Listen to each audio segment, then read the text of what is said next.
Hello, ladies and gentlemen. Welcome back to the Monoxide Podcast. I'm your host, Harris, a.k.a. Monoxide, man of many automotive aspirations. Okay, I got a little confused there. We made it work. And then I'm here with my co-host, Dan. Yep, I'm Dan. We're with Gun It Garage, and we are here to take everybody beyond the meat and get a chance to meet some of these people. All right, and today we have the Drag and Drive Addiction, guys. So do you guys go by Drag and Drive or Drag and Drive Addiction? Yes. Yes, okay, fair enough. So you guys reached out to me, I want to say a couple months ago, maybe a few weeks ago. We were going to do a podcast at some point, and then we ended up at PRI, which is where we're recording right now, here in the middle of Indy, which is my first time staying since Crown Rally 5 years ago, which is super cool. But nonetheless, I was like, hey, let's just do a podcast here at the Airbnb, because we don't know nothing about Drag and Drive. I've heard about it. I've seen Cooper Baghetti do them or whatever, some videos on it. That's it. We're used to like normal. Yeah, rallies. I was going to say, well, hang on now, normal. What's that mean? Yeah, car rallies. You know, our rallies don't have parachutes involved, or they're once in a while, but it don't happen often. So I guess just kind of tell us a little bit about yourselves, who you guys are, and then we kind of go from there. Yeah, perfect. So I'll go first. My name is Mike Narks, and I own the whole. I started this right. So a few years ago, I attempted my first Drag and Drive event in 2020 with a community called Rocky Mountain Race Week, and we raced in Tulsa and Oklahoma, and then Oklahoma City, and all this kind of stuff, right? Well, that spawned this entire, lifestyle that I live now, because this is all we talk about, which is very strange for a lot of times in automotive podcasts. It's not normal that you dive as deep as we have into a community that's got 4,000 racers in it, right? Mm-hmm. You start talking about drifting and things like that. That's a very small community, but this is kind of, Drag and Drive to me is that it is a car guy vacation. And so when you start competing like you do in the rallies, it's like that, but then drag racing all out every day. So I started doing that. I started talking about it on a channel that we also own that is our, my brother and I's shop that he does all of our fabrication and things like that. And I began talking more and more and more about this, and I felt bad for those followers. So I was like, I need to start a new brand, and that's where Drag and Drive Addiction came from. And so now we host 2 weekly live streams.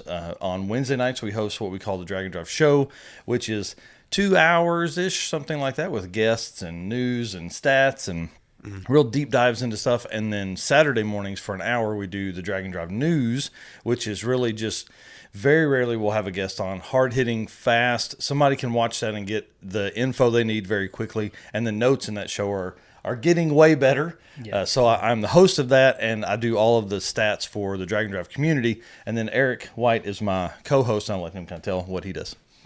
Yep, so I am Eric White. I've been a car guy forever. Had multiple project cars, and about 2019, I started a YouTube channel. It's 815 LSX Swap, so I'm a big LS guy. Okay, now I put it together. Okay.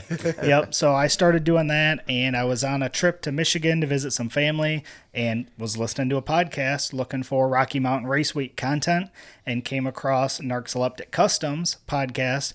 And as I was listening to it, his guest at the time was Destroyer 1320, and he had talked about a racetrack that he was at Byron Dragway, which is my hometown track. So I was like, these guys seem pretty cool. So I got back home, I reached out to him and said, hey, I just started this YouTube thing. It seems like you guys have been doing it for a little bit. Take a look at my videos, give me some advice. And those two guys have really helped me grow a lot. Yeah. So Mike and I, talk regularly. We both have the same passion for what we're doing. And he just asked for help one day. And originally, when he asked me to help with this Drag and Drive Addiction show, he said, we'll probably rotate co-hosts throughout, each different episode. And it's been, next week will be a year, and I've been the co-host the entire time. Yeah, it was really a great setup because he really understands a lot of the backside of stuff, the production side of things, and keeping comments. Like doing a live stream is way different than we've done several podcasts, but doing a live stream is different because people are commenting in the chat, right? So you got to keep up with that. Well, as I have to almost read notes, which I don't have tonight, so I'm going to ramble a little bit. So I apologize about that ahead of time.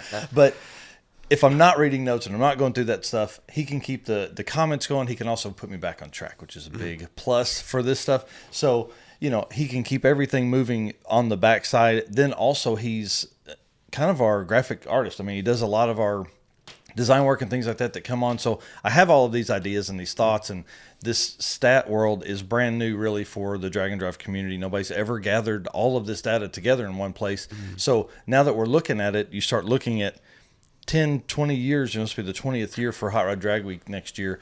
So you start looking at 20 years of history that nobody's really dug into as deep as what we do. So I can nerd out on all of that, come up with an idea and say, hey, I want to talk about this. Here's the car. Here's the owner. This is what I want to talk about. And he can come up with some really great artwork. So it's really been a great partnership for us to take this thing to the next level, because you know it better than most anybody. It's hard to do this by yourself. You know? Yeah. Oh, absolutely. Having a co-host helps so much too. Yeah. Like, I mean, don't get me wrong, I'm able to do it on my own, but having someone like Dan, you know, who's arguably a lot more hands-on with vehicles, really helps me with the more technical type of people. Yeah. And we have some interesting guests coming on that I'm gonna need some help with. So, Nice. But so, did you design that hat then? Yeah, well, so we actually, Fiverr was a huge win for me for a while. You know, I don't know if you guys Okay. have ever used Fiverr.com, but that we hired someone to do it. This is the hat I'm wearing is for the Drag and Drive World Champion, which we're going to talk Okay. about in a minute. This is a Right. entirely new process. So yeah, we basically had these hats. This is a basic hat from us, just with Drag and Drive on the front, and Summit Racing is our sponsor, one of our Right, yeah. sponsors, and so it's on the back. And I figured it had this big panel. Man, we had to do something, and so. We awarded the Drag and Drive World Champion yesterday, and so if you're going to give them something cool, you got to give them a hat that they can wear all the time. So that's where this hat comes from. So Yeah, no, if it looks everybody's really watching cool. this, thanks. I Yeah, I was appreciate just curious. I had to ask, but for some listeners, since we're a little bit further in, let's kind of jump back a little bit. So, what is Drag and Drive then? Because, like I man. said, it's very similar to rallies, but not really. Yeah, so drag and drive racing is like drag racing, but cooler.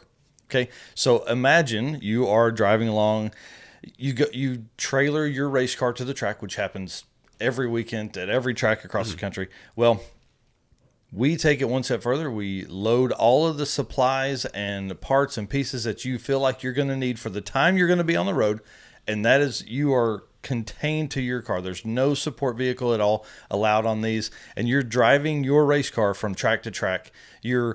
What separates this from most things like a true street or a road rally is the mileage. So you're looking at 50 to 100, 300 miles some days between tracks, and you're racing the next day. Well, a lot of our events don't allow like what you would call a street tire or a hard tire in our community, what we talk about. And so you have to change over from street tires to drag tires or, race tires, whatever. So you're carrying those race tires with you. So not only have we seen really cool cars get updated with, like, a lot of people may drive on their street tire and then carry those in the trunk. Now we're seeing like full out builds of trailers becoming this whole next level of drag and drive. So you're essentially racing every day to establish an ET average, and that determines the event standings. So it's not about it's not about your fastest pass of the week, which is typical for drag racing, or your heads up for drag racing. It is all about getting your best average across 5 days. You're either your fastest average, because you can have, just like, you guys have been to the racetrack, you can maybe run like a 9.0 one day, but if you run like a 9.60 one day because traction isn't there, now your average is a 9.30. You're probably not going to win that class if you're that far apart. So we take those standings, we gather those up across all the events, and that's what we talk about all the time. Yeah, and Now, sorry. making it to the end, though, also is a big part of it, right? So if you're really pushing Yes. your car hard, Yes. you could, if you blow it up in the first couple of tracks, then you're in big trouble then anyway. That's right. Plus, you're 400 miles from home. Right, yeah. Well, So- rallying, for the way we rally, is a similar thing. Like, Yeah. I've been very far from home and had a very broken car, so Yeah. it's not fun. So what I've learned in the rally community a lot of times is it's a phone call to the tow truck, or they're getting a ride back to the original place to grab their truck and trailer. In this, though, the difference in drag and drive racing and a lot of other road rallies and things like that is these guys are fixing them. They're fixing them on the side of the road. We've had guys do complete engine swaps in Kohl's parking lots. Like we had a guy named Jason Hurley who has won the last 3 Rocky Mountain Race Weeks that has a 7.02 second quarter mile car, 200 miles an hour, changed from his 3,500 horsepower twin turbo big block into a carbureted big block, so he could make the last 400 mile drive back to the house, or back to the original track. So it's just that next level. It's that next evolution of, like, taking what you love, which obviously we love cars, that's why we're here, but also like now you get to wrench on it. And a lot of times it's funny because a lot of people don't want to do that. They want to have a fast car, but if it breaks, if it's not what they think it is, they put it back on the trailer and they go home and they fix it, right? Right. They bring a whole support team and everything. Yeah. This one here, that's like the drive between the tracks is where Drag and Drive makes the most sense because it's 300 like-minded people nomadically moving between racetracks, just like car rallies are, road rallies, getting that hotel party, that parking lot beers and trailer burnouts. That's what we say all the time. So trailer burnouts have really become a big deal. And it's just all about not just the drag race, but out in the world.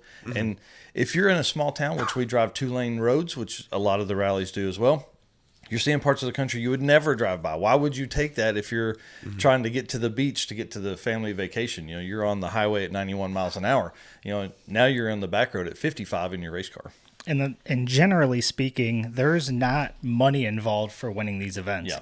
So car guys are doing this for the pure fun of it. They get to drive their race car, which we talk about all the time. When you think about your typical drag car, you get in it and you drive it for 6 seconds or 9 seconds or whatever it is, maybe 4 times on a weekend. Yeah. Well, now we're taking these cars and we're getting in them, we're driving them, we're going to get ice cream, we're going to do burnouts. Like those are the things that we enjoy seeing is people enjoying the cars that they built rather than having them sit in the garage and only taking them to the track every weekend and making a couple passes. Yeah.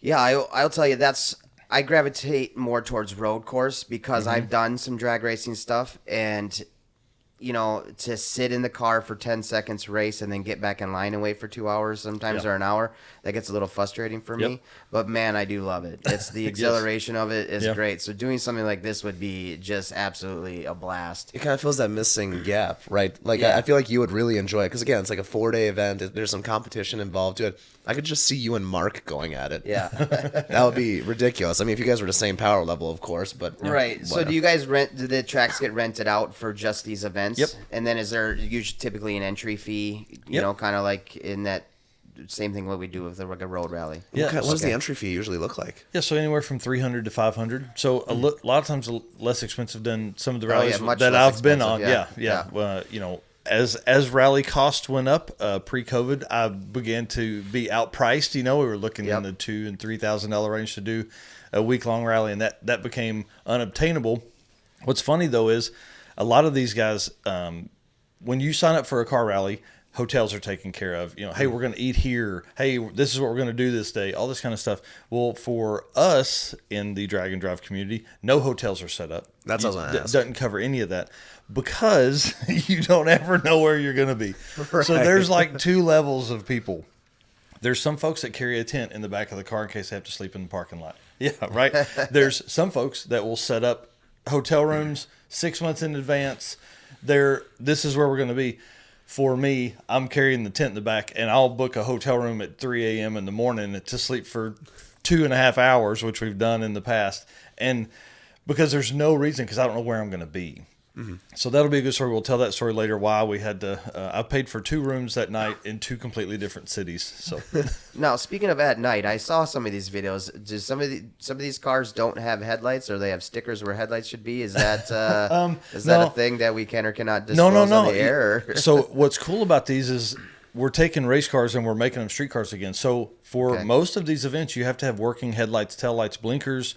Okay. Some events are even becoming, you have to have like rear view mirrors, outside mirrors. You have to have wipers on some of them. Horn is a big thing. People don't ever think about a horn on the race car, but you got to have a horn on the street car. So, and that's all it takes to make them street legal again, right? In a lot of the states we're looking at. Okay. A lot of states we run, yeah. Yeah, because that was a big question. Because I saw a sign at PRI, and it's like, 5-second car on drag week. I was like, what the hell, a 5-second car? Yep. So what do you typically see? Is it a range of Oh my goodness, yes. vehicles, I guess? Yep. What's really cool that we've noticed since all of this is the fast cars get all the attention. That's how it is. All this stuff.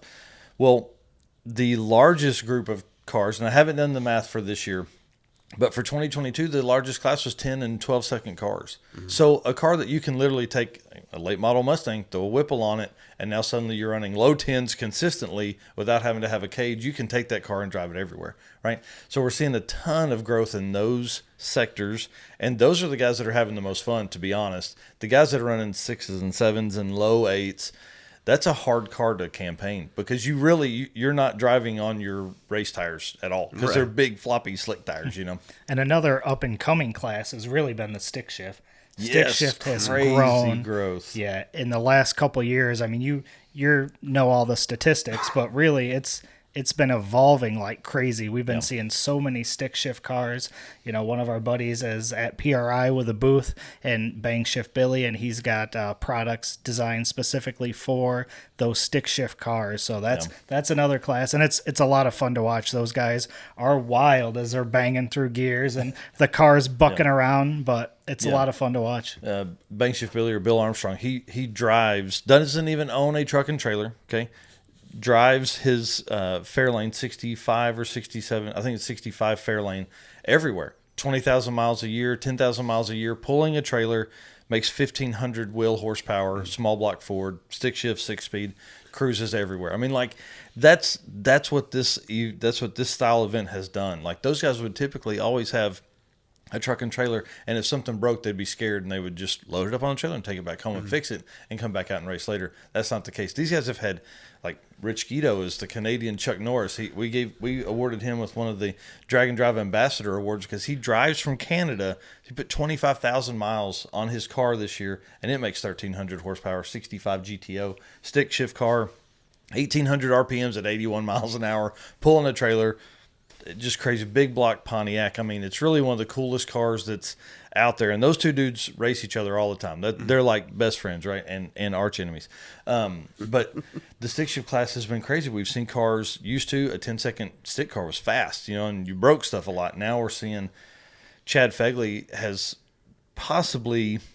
he currently holds the fastest stick shift average at an 803 across 5 days in the middle part of the country in September. Like 1,000 miles worth of driving, raced this Corvette every day, and his average for the week was an 803. It's just absolutely intense, man. Wow. So it's just really cool to see those kind of cars and be able to walk up to that guy. That's why I like drag racing so much, is it's a pit pass every time, So those guys just want to talk about their cars like all the car guys do. Right.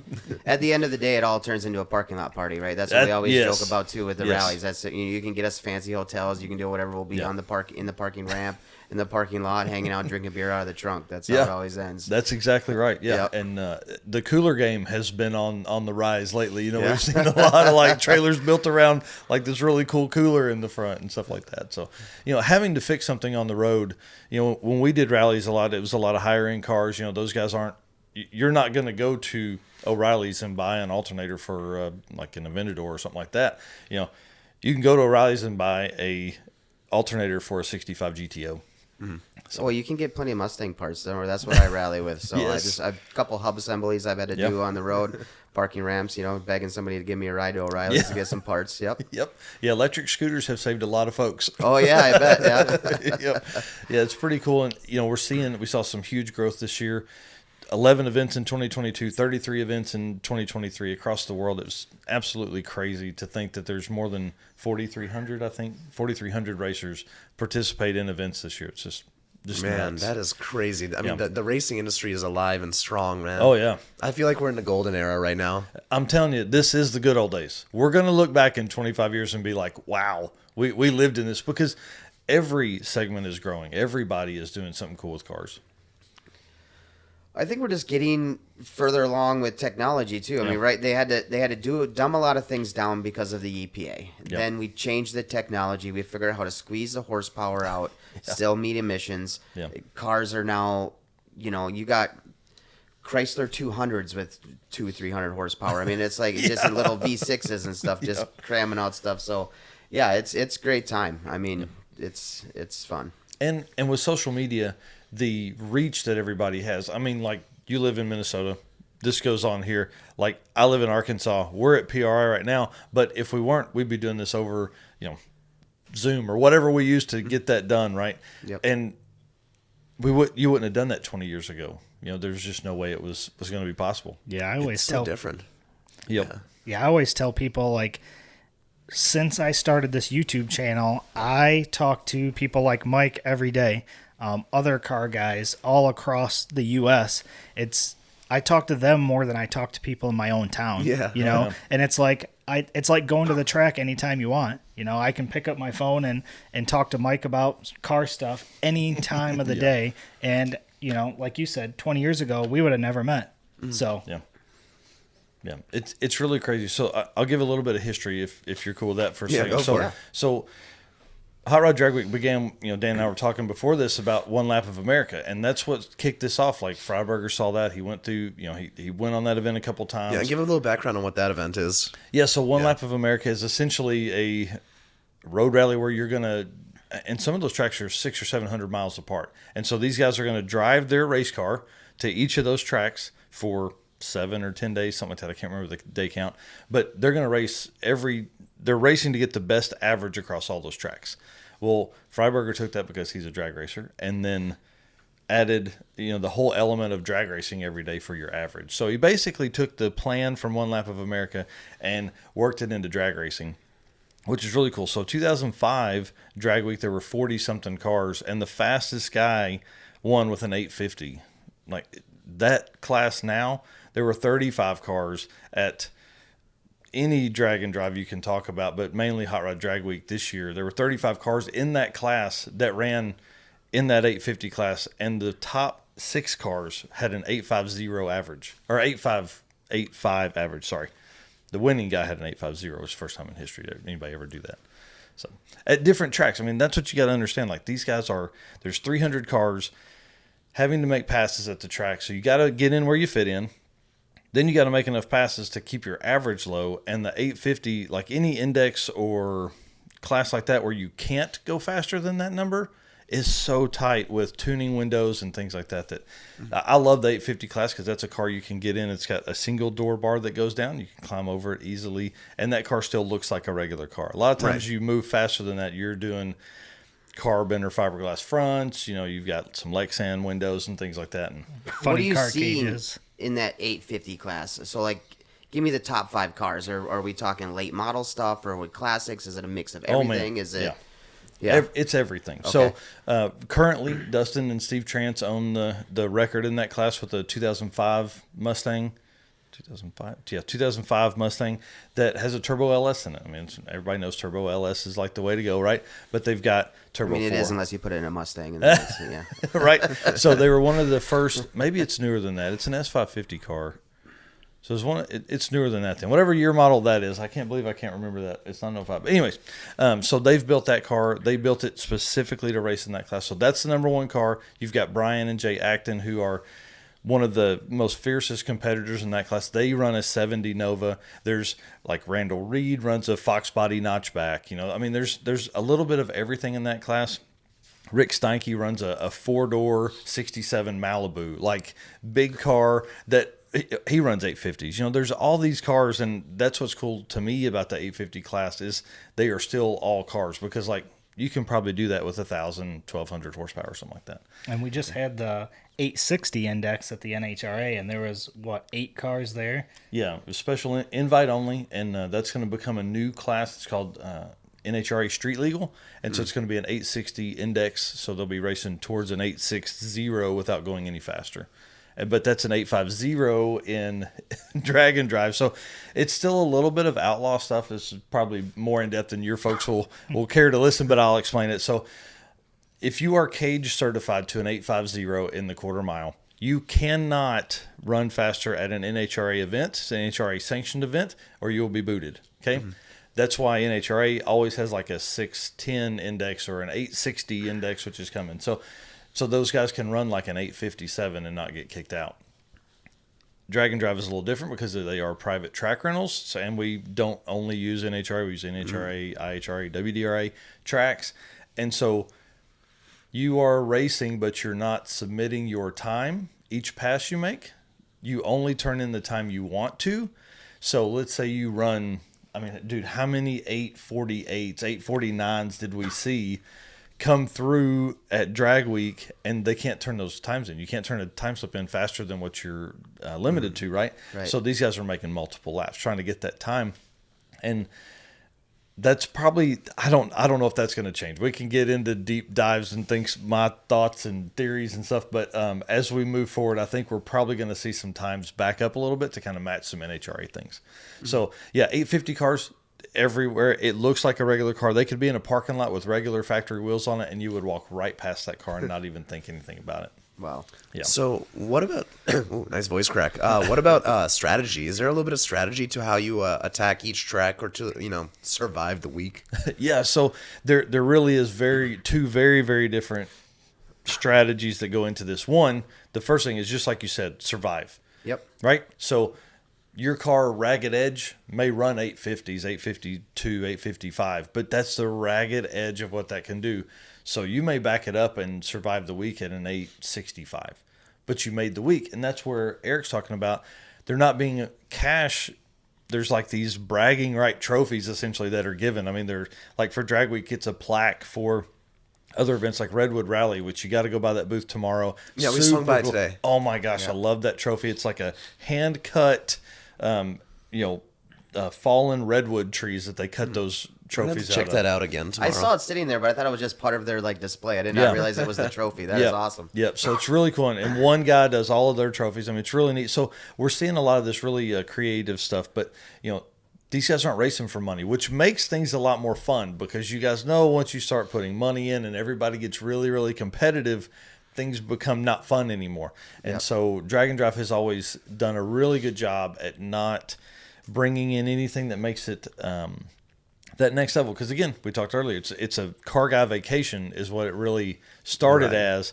But with this point series that we created, we may have created a little bit of a monster. I was literally just going to say that. I'm like, did we just ruin that now? We probably did a little bit for some people. But the cool thing is, like, with so many events, it truly is a way for people to go out and hang out and really enjoy the time between tracks and still make drag week or make drag race passes. And I'll tell you from my own experience racing in them, I'll make more passes during a drag and drive event than I will make all year. Because I'm there, I'm able to make 2 or 3 passes, but it's the same thing you're talking earlier. If there's too many cars, you end up in the lanes for 2 or 3 hours, and that's no fun. So as a media guy, I hung up my driving suit, and my brother does all of our racing now, and I just record everything. So Do you ride along with him then, or you take a separate yeah. Oh, I take a separate car because I like air conditioning. Yeah. And something that'll go, 97 miles an hour when I'm trying to catch somebody, so I can get that cool rolling shot as you're driving past. And there's a couple types of drag and drive events. We break them down into national and regional level events. So a national level event is going to be 5 days. 4 days. And then your regional is going to be like a weekend style event. So 3 days. Yep. And then that is really where people kind of get their feet wet. So they'll do like a Friday, Saturday, Sunday type of event. And then you get hooked on it. And then you want to do that next level. You want to do a week-long one. So we kind of call that our... gateway drug. Yeah. That's the gateway drug into drag and drive. Because you start thinking, you guys know it. I mean, what's a week long medium level rally cost now? $2,500, $3,000 probably. Yeah, A week long? No, those are in the 5,000-6,000 yeah, range. for a pretty high end one, you probably could find one for $3 if you really shop for one. But yeah, they're getting up there. That's crazy, and that's 4 nights somewhere. You're taking a real trip, right? Yeah. Yeah. So this kind of thing, you're going to spend $3,500, $4,000, and you're gonna sleep in some crappy hotels. You're gonna eat gas station food for 4 days in a row. You're gonna be dehydrated. This is very, very hard, but it really is the most fun. Saying it out loud to guys that aren't in it, I think we're making it not sound fun. Yeah, I feel like you also just described our week at PRI so far as well. Man, I don't know. We've had a cheeseburger each day. That's all we've eaten. And then had breakfast at the hotel, which is crap as well. There's some people that walk out and hike out into the woods with a tent on their back and sleep out there for 3 or 4 days, and they think that's fun. So it's all in what it's relative, right? Right. I mean, to an ultimate gearhead car guy who likes to wrench on his own stuff, if you gotta, pardon the pun, throw a wrench in things sometimes and challenge yourself a little bit. And I think that's what's really great. I kind of, they make fun of me all the time for a couple times I broke down on rallies, but I pride myself in it. I had, I had a multi-million-dollar guy that was running a rally with us and come up and just was shocked that I was changing the belt on the front of my car because I blew it. My supercharger was overspinning a little bit, blew a belt, and he was just shocked that I was able to do that stuff. I think it's kind of cool, Which rally was that? It was when we were at Erie. Okay, I know. Okay, I'm caught up. When you guys told me to go nuts, and I basically had the whole track to myself, and I was just whipping donuts and shitties. That's right. Yeah. And with drag and drive, so he mentioned, changing engines on the side of the road. I don't know how it is with the rally stuff, but if a racer drives by and you're on the side of the road, they're going to stop and help you. Yeah. They're going to offer you parts. Yep. They're going to offer to help you. So we do have a signal system. So if you don't need help, you give them a thumbs up when a car comes by. They'll keep going on their way. You give them a thumbs down, they will pull over. Yeah. But, you will see a number of cars on the side of the road. And, they'll stay for hours until you can get back on the road. That's the best thing is everybody wants everybody to finish the event. It could be Mike and I in the same class, first and second, and if he breaks and he's in first, I'll pull over and I'll give him parts out of my trailer or whatever he needs to get his car going so that he can also finish. Yeah, it's really one of the last. What we feel like is really the camaraderie is what brings people back. Just it's the same thing. Parking lot beers, hotel parties, things like that, and then. But those parties happen a lot of times in an O'Reilly's parking lot at 1 a.m. while somebody's pulling the head off. We had a couple repairs this year where people were using 110 plug-in welders that they bought at Harbor Freight to re-weld cylinder heads so they could get back on the road and then grinding them smooth with flapper disc and things like that. So, dude, that brings fond memories. You remember, I think you were on this rally when James had the E55 AMG and he was fixing his fuel tank in the back in the parking lot. He wasn't. Well, he was trying to put it back together because what they did is we were coming into town and I think we were on a time system then or they thought we were. So when you got to the next checkpoint, they were worried about they were going to be there first. But they were running low on fuel. And this guy had a tank of race gas in the back seat of his car. So his co-driver climbed into the back seat, tried to pull the back seat to pull get access to the fuel tank to pour these boys are a little crazy. Oh, yeah. I'm just saying. So what I think he was doing was trying to put his stuff back together because they tore it apart on the road. That's what it was. Trying to fill the tank from the inside the car with race fuel. Yeah, by the nice. way, which I'm sure is a little volatile. Oh, and smell, I can't imagine you're back there. He's driving the legal speed limit, and you're trying to pour it in the hole that was for the fuel pump. Yeah. They aren't small guys either, man. Nice. Yeah, his co-driver is about my size. Nice. So he's trying to crawl in the back of the sedan. And then pull the seat up. Yeah, I can only imagine. Yeah, that's the kind of stuff we get into here. Yep. So the reason I asked a little bit about strategy, I think I was watching your channel a little bit. So, okay, what is the typical amount of passes that people will do per track? Do you have any data regarding that? No, and so that is the next step, right? Because we're seeing a guy named Greg Jones, who is an awesome racer, runs in the 12:00 index, so it can't turn into pass faster than 12:00 in his Nova.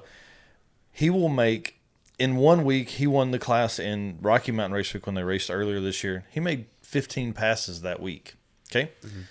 5 days of racing, 15 passes total, wins the class.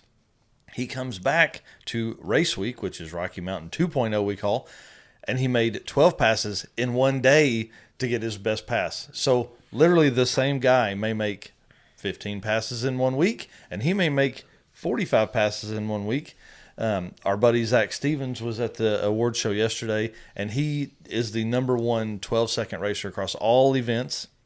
And he made 17 passes in 1 day and more than 60 during the week. So there's really no, you can't say, we always joke it's one and done or two and through, and then after that it's over. You don't know. 60 passes is a lot, yes, dude. Yes. Oh, my God. And to drive 800 miles between tracks, getting fuel, getting food, all that kind of stuff. Yeah, and fuel's got to be a real hard one. I mean, unless you can switch. Guys, yeah. Yep. Unless you can switch back and forth on tunes or do something like that. Yep. So that happens that's a rough one. Yeah. Yep. And so guys will have their street tune, quote unquote. And what we're seeing a lot of the growth has been dual fuel systems. So they'll have instead of Where what they used to do was they were taking race cars with 10-gallon fuel cells and they were draining all of the race gas out and putting pump in it to drive on the street. Well, then they would get to the track, drain all the pump out, put race gas in it to make their passes and stuff. Well, you guys know, you start mixing fuels and your octane's not there. You know, we were seeing a lot of engines explode, a lot of windowed blocks and things like that. So now people are developing like, you know, full check valve systems. So we have a 3-gallon methanol tank, 15-gallon, you know, E85 or, you know, regular gasoline 91 octane tank that they can drive on, and then they just open the laptop and they put their street tune in or their race tune in. And so then it's just a different pump that they're turning on and all that kind of stuff. So it's really, really a neat deal. Even like Devin Vanderhoof and his drivers and his Mustang, which is a 6-second convertible Fox body, crazy car, big, you know, twin turbo, big block car, big block Chevrolet. They have 3 sets of injectors. So they have one set of injector that is just driving, you know, E85 or 91, whatever they choose. They have a flex fuel sensor in it, and then the other 2 run it on when they're racing. So that car makes 3,000 horsepower, and they're just swapping that out then, or no? I mean, it's just literally a click of the button. Wow. They just changed it all in the tune. Wow. So we're really seeing some really race car cool stuff in that next level of racers. So, and then going back to the passes, depending on the event, some events require 1 pass to be submitted per day at each track, and then some require 2. Yeah. So some tracks you might have to do minimum of 2 passes, and then like you said, Zach doing 60 passes. I mean, we were watching him just hot lap it. He'd get down to the end of the track, and then he'd be back in line, and you know, he'd make another pass right after that. And his average is a 12.008.9. Yep. So, across 8 drag strip passes at 3 different tracks. So you start at one track and you end at the same track. So it's, you know, track A, track B, track C, track A is our format. So does the route change every year? Like, how do they? Oh, yeah. Okay. Yeah. And so for events like Hot Rod Drag Week, they change complete tracks. They'll move to different parts of the country. But we're seeing a lot of events now, like the Sick Week or Sick Summer events for Sick the Magazine. They race the same tracks every year, but they'll change the order. They'll change how you do. They'll change the route stops, things like that. But other events enjoy the move, enjoy the new tracks, getting to see different things and being around. Do you get a lot of people too that just come? So we in our rally game too, you got some people that like they're not there to be the fastest car on the track. They're not there to do this stuff. They're literally just there for the camaraderie to go. They may not have the fastest car, but they just want to have one hell of a good time. So the same thing there. You got somebody that aren't showing up with any expectations. They're going, they're running some, you know, runs down the track, and then they're getting in and they're just there to hang out. Oh, Does absolutely. that happen pretty often too? Yeah, Yeah, definitely. And then we also have, for some events, you know, like Sick the Mag, they have Sick Ward. So what that is essentially you are part of the event. You get into the tracks, you park with the rest of the racers, you go to all the route stops, but you don't get to make any passes. So a lot of people, if they don't get into the event because there's only a number of spots available, then they'll sign up and they'll just do that Sick Ward or something like that to where they can follow along. They're at the same hotels, they're at the same checkpoints, they're in the pits, they're hanging out. So that's definitely something that's been growing with a lot more events as well. Yeah. So we don't have like assigned hotels, but we have host, you know, air quotes for people listening, host hotels. So the promoters, which we host our event, we have two different hotels in Springfield, Missouri that we recommend to our guys. So they don't have to stay there. But like with car rallies, you know, that's part of the package. You pay for all that, you know, and everybody stays the same. You book 70 rooms or whatever, you know. Yeah, but we always explain it like it's an all-inclusive resort, right, for car people. Same thing. That's right. Exactly how you explain it. It's a vacation for car people. Yep. Yep. And so, you know, but it goes back to what I was saying earlier. I don't know where I'm going to be. So, right. Yep. And hey, I'll tell you this. There's a lot of times that I've messaged people and be like, hey, do you have an empty half of the bed that I can sleep in? I need a good shower and a bed tonight. Or even a floor for your cot. Oh, yeah. Yep. I carry a cot with me all the time. Anywhere I'm traveling, I carry a cot and a fold-out tent. So that's right. Tent. Let's talk about that. You said you were going to talk about that earlier. Oh, man. Okay, so Eric is not a tent camper. He's a little bougie compared to what I do. Yeah, I'm with you. Yeah. So it's really funny as we get together now. He will change his tune once he gets on the road a little more. He still has a full-time job. I do this all the time. So I need to save a little money is why I tent camp. A lot of times because you can really spend, $100 a night. Yep. 7 nights on the road, $700. That goes a long way towards my monthly bills and things like that. So it's nothing for me to find a friend that's got a spot on the road, or I'll grab a cheap hotel 1 or 2 nights during the week. But the rest of the time, it's beneficial for media, in my eyes, to stay at the track because we're there at 6 a.m. in the morning when the racers come in and they're doing all their stuff. So you have 2 different trains of thoughts on this. We'll talk about this real quick. There's some events that race at night, like the Rocky Mountain Race Week team. They rent the track. They race from 3 to 11 p.m. So for media, we will work really hard and then put the tent up and edit till 2 o'clock in the morning, sleep at the track, get up, drive the next day.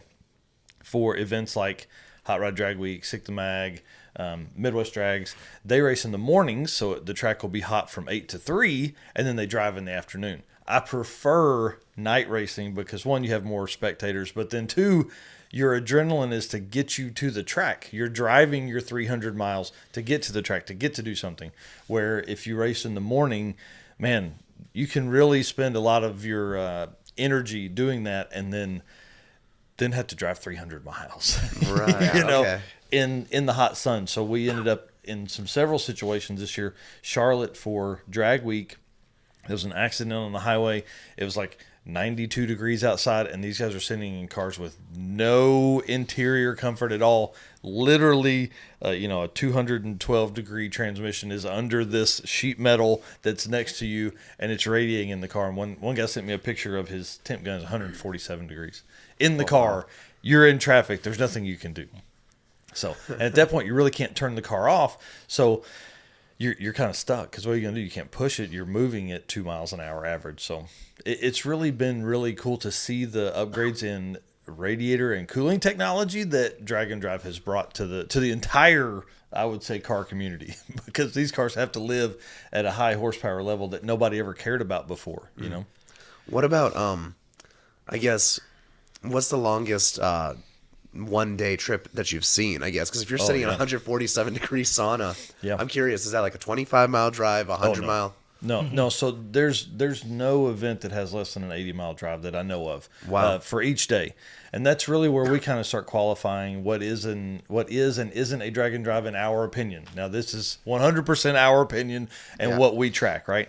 So Rocky Mountain Race Week had this year, for both their race week and Rocky Mountain Race Week, it was a 420-mile drive one day. Now, one time you raced in the morning, and they had to be in Kearney, Nebraska, they raced in the morning, and then they drove to Denver, Colorado, which is the 420 miles, and they had to race that next evening because of scheduling. So you can only imagine trying to make your passes, get your time slip, be the head of your class, and then get in that car. And it was June. I don't know if you've ever been in Nebraska in June. It's not cool outside. So 106 degrees, these dudes are driving in the middle of nowhere. And then Devin with Street and Yeet comes in, all because it was a hurricane, right, that came through. Yeah. And then what they did is they made a call in the middle of the event that we're not going to be able to race at this track because of weather. So they moved a track, and they did 2 tracks in one day. Oh, yeah. Yeah. So they did like a morning race, and then they went and drove, and then at night they raced again at a different track. And that was an equalizer big time. So the gentleman who won the world champion, they had struggles. So day one, they leave, they have a flat tire. They have the ignition system burns out. I mean, all this kind of stuff. They fight, they sleep for an hour and get to the track. They have to make their pass. But in what we call a changeover from your street to race trim, you're talking about complete tire changes. Like these guys run on like a 35-inch tall street mud tire. This tire weighs 87 pounds by itself with the rim. And so they got to change that to their drag tires and all that kind of stuff. But they've got to make that entire change, fuel system changes, getting all the stuff ready, moving everything, changing everything around, resetting the bars, putting the wheelie bars on, make their pass. They made 3 passes at that first track, change all that stuff back, okay? It's now 3 o'clock in the afternoon. They drive. It was only 80 miles or 70 miles between those 2 tracks. But then they had to drive to that next track to also make passes at night. They are literally pulling into the parking lot. The speed bumps in this place at the House of Hook, the Carolina, the House of Hook in South Carolina has the craziest speed bumps for a racetrack, and they punched a hole in the oil pan at the track. So not only do they have to make the changeover to get ready, now they have to fix the oil pan. So they're under the car banging on the oil pan, get it fixed up so it's not leaking very much. Put the big soak up pads on it and then Gorilla Tape around it. It doesn't leak anymore. Now they can make the changeover. They do all of that. It starts raining. So they're not going to make passes that night. This isn't the hurricane story, but this is because of the hurricane last year for Street Meet. Now they're like, oh man, we have to do 2 tracks in one day. This is going to happen. So they make the complete changeover, get the car ready. It rains. Hey, we're not racing anymore tonight. Go all the way back to street trim in the rain. And then that's a 2-pass event, right? They had to street Meet's just one. Okay. Yep. But then one of our buddies who competed in or was chasing the world champion, he double entered into 2 classes at this event. So he had to do that changeover to, it was a 235, was a small tire, and then he had to go make his pass. Then he had to switch over. What did he run for the Unlimited? The 275. So then he runs a 275 tire. So then he makes another changeover, makes his pass. Then he changes over to a street trim, drives to the next track, and then does that all again. Yeah. In one day. So what is the trailer requirements or maximums? Man. So wait, this is a good topic. You're explaining to me now that I've got 42 different sets of tires now with me. I've got tools. I've got all this stuff. Okay, what can I bring with me? Well, I want to talk about Ryan and Tammy Hargan, who he's talking about. They have raced together. She's his co-pilot, obviously the wife. She packs the chutes. She packs the trailer. She does all the stuff that like what you would call an operator, right? She is his COO of what makes things happen, right?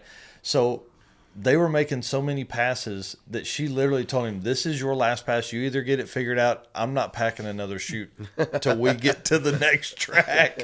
So, a 230, he'd never been on a 235 tire, comes out. We allow for, in our point series this year, it was if you had to reset the record in the class for the ET. So he had to keep making these passes to go fast, right?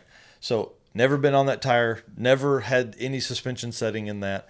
Does all that, gets all that done, and then they get everything finally figured out, and they end up with the 2 classes. They had made, I want to say 18, no. It was 28 passes or something like that week. They had never made that many passes during the week at any of the other drag and drive events that they've been on. Yeah, we always give them a hard time because they're a one and done. They show up first thing in the morning when the track opens. They do their changeover. They make their pass. They're on the road. Yeah. That's their typical drag and drive. Yeah. So this one was totally different for them. And this is a 7-second quarter-mile street car. It's been 197 30 times. So pretty crazy. To think that this is their car. That is a twin turbo Coyote setup. So okay. Now you're speaking Dan's language. Yeah. So you'll like his next car. Instead of the typical Chevrolet in a Ford, he's putting this Coyote setup with twin 88 103 HPT turbos into a Camaro, into a 71, 72 Camaro. Nice. Yeah. So this next car is gonna be a 5-second car. It's gonna be insane. So, but it started. He bought this car brand new as a daily driver, and does a Whipple. It was he puts a better transmission, better converter, all that kind of stuff. So slowly, then it just went off the deep end. It happens. So that's my co-pilot in there. Just got back with our pizza. That's my wife. She does the same thing. She likes going to track. She's got a car of her own, and awesome. she knows very well how things can snowball and get slightly out of control. Yep. So going back to the trailer thing, at one time there was a requirement for a specific size. Yeah, you could only have. So it started with, because these guys were pulling crazy stuff Daphne's husband, he owns bangshift.com. Chad Reynolds literally brought a 16-foot double axle trailer with all kinds of parts on it behind his race car, right? That was his thing. So after he did that, they were no bigger than a 4x8. Okay? No problem. 4 foot wide, 8 feet long, no problem. Dudes were doing them 8 feet tall to get all their stuff in, right? So then they're it can't be any bigger than this cubic feet. This is all we care about. Yeah. So can't be that. So that lasted for a while. But then 2 years ago, Hot Rod Drag Week, which kind of runs the rule game, they basically, because they're the OG, they said, we don't care what it is. It can't be any bigger than single axle. Well, we pull into Drag Week 2022, and they have a cabin on wheels that's a single axle trailer. They had AC in it. They had a generator. They had a bed. They had all their tools and everything like that. This guy's driving it he's pulling it with a 1,300 horsepower Linco powered Ford pickup. So, Oh wow. pretty crazy. I mean, they made the week, and that they lived in the trailer for the week. That was the whole reason they built it. But it was single axle, so it was pretty wild to see that being driven by something that makes that kind of power. And what we've been seeing more of, and I think it's really cool, is the trailers are becoming more customized. So as people get their car dialed in, they keep it for a while. They don't need to do as many upgrades to the car. So now they start upgrading the trailer. Yeah. So these trailers are getting insane. But what I think is really cool, they're starting to use the same wheels on their trailer as on their car now. So now instead of carrying spare tires or full size, they can carry a couple maybe trailer size tires. And now if anything goes wrong with their tires on their vehicle, they can just swap one off the trailer. Wow. So I think that's been really cool. Yep. And a guy named Alan Whitaker, him and his wife campaign a brand new 71 Monte Carlo. It makes 3,500 horsepower. This car is beautiful. We'll send you some pictures. So you can put it here for the. Is that the green one? That was yes, dude, pulling that thing the was sweet. color match trailer. I love that car. Love that dude. He's amazing. His wife is amazing. They're great people. But yeah, he literally built that car. It was built for drag and drive. That was the only thing he cared about. It weighs 4,300 pounds. I mean, it's huge, heavy car, all steel, all glass. That's what everybody says in drag racing now. But this car really is 100% for him to drive around and go get ice cream and do burnouts and pull that trailer everywhere, So we're seeing that all the time now. Cars are getting cooler. Trailers are getting cooler. Matt Walter built one of the nicest trailers I've ever seen out of like Harbor Freight and eBay parts. He gets on there, he finds some deal on Craigslist or Facebook Marketplace and adds another toolbox, adds this here. But it's all becoming A spectacle on its own. Yes. The trailer Yeah. aspect of it. Yep. Does anybody go without a trailer? Like, are they Yes, just running crazy like people PS4s do. and just Yard kind of a sale. street? Yeah. Crazy. Yeah, we call that Okay. yard selling because when you pull up to them, because you got to think, if you drive on your race tires, it's not that bad. Yeah. But you're still going to have a week's worth of clothes. You're still going to have a jack in case something happens. You're still going to have oil. You're still going to have oil filter, fuel filter, all the parts and pieces that if you were going to go to the racetrack, you got that in the car. So like a lot of these fast cars, if they do that, it's really an achievement. And within Drag Week, that's an extra. If you're the fastest without a trailer, that's an extra trophy. So we're seeing that a lot too. A lot of really cool trophies and things like that come out. So imagine you're going on your family vacation and you go to the beach and go to the beach and unload all of your stuff on the beach and then go spend the day on the beach and then get back in, load all your stuff up again, go somewhere else. Go to the hotel. Yeah. Unload your bag to go inside and whatever is valuable that you don't want to leave in the car because a lot of times they don't lock. Take all that inside, come back in the morning. Take it inside at midnight or 2 a.m. Right. Come back in the morning at 6 a.m. because you got to get to the racetrack, make the changeover. Load it all back up. Come to the racetrack, unload everything, or go to the beach, unload everything, then load it. I mean, it's yard selling is a way to go buy a trailer. We see a lot of people make the hurdle of that, and I feel like you got to do it. It's almost like a rite of passage, and then the next time we see them, they have a trailer. Well, that's what I was just thinking, because I think I'd like to check out one of these events, but I don't want to put a hitch on my GT500, so I'm like, I'm not sure I would do that. But we do that too when we go to the track, right? I mean, everybody's stuff is all piled. Oh yeah, every single time. Yeah, this doesn't sound stressful at all. Yeah. It's the same exact thing. I think that's what's cool about this conversation because you guys understand kind of where we're coming from because of doing that, and so it's fun.